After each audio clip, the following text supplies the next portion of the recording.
The first step really for people is to work out where they stand. So you're going to get your Equifax credit information to see whether you have any defaults recorded against you, and you'll have a look to see how your credit history looks. Yes. And then what do you do? So then once you've identified any issues on there, contact the creditor and ask them for please explain why have I got this on here. If you know you paid late, then the please explain would be very simple. And it might be a case of, I didn't get a default notice. Please send me a copy of all of the notices you sent me because I'm going to dispute this default. Ask for a copy of all of their internal notes. They'll tell you to bugger off, but they have a legal obligation to give it to you. They just don't want to. Ask for a copy of all of the files that are likely to be perceived to be about you. That's what it says in the legislation. Get a copy of everything and then go through that looking for, hang on, I didn't get this notice, or I didn't get this notice, and make them prove they sent it to the right address. If they said you on the telephone, pay it and we'll remove the default, or pay it before this date and you won't get a default, and you did that and you still got a default anyway, or you paid it and they didn't remove the default, you've got then a copy of the telephone call to say, hang on,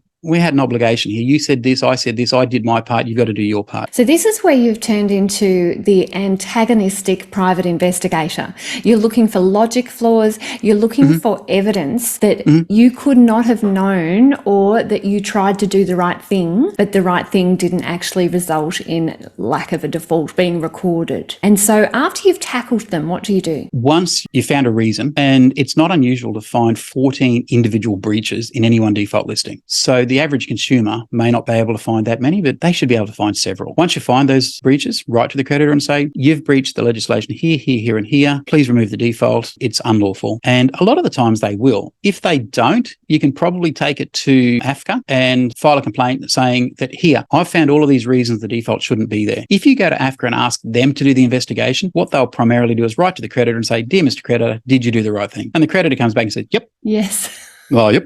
And of course, they'll side with the creditor. If you provide the evidence that you've found, you've got a much better chance of getting the default removed. And then if all of this sounds a little bit too hard, because it could be like my friend Jo, who probably got deluged with so many decisions at that time of her life. It really would have been great if I had have known you back then, Graham. I'm loving this because it puts it in the hands of people who can practically apply it so that they can become better traders. And if all else fails, they can always get in touch with you through Legal Practice Holdings Group, probably the mycralawyers.com.au website would be best.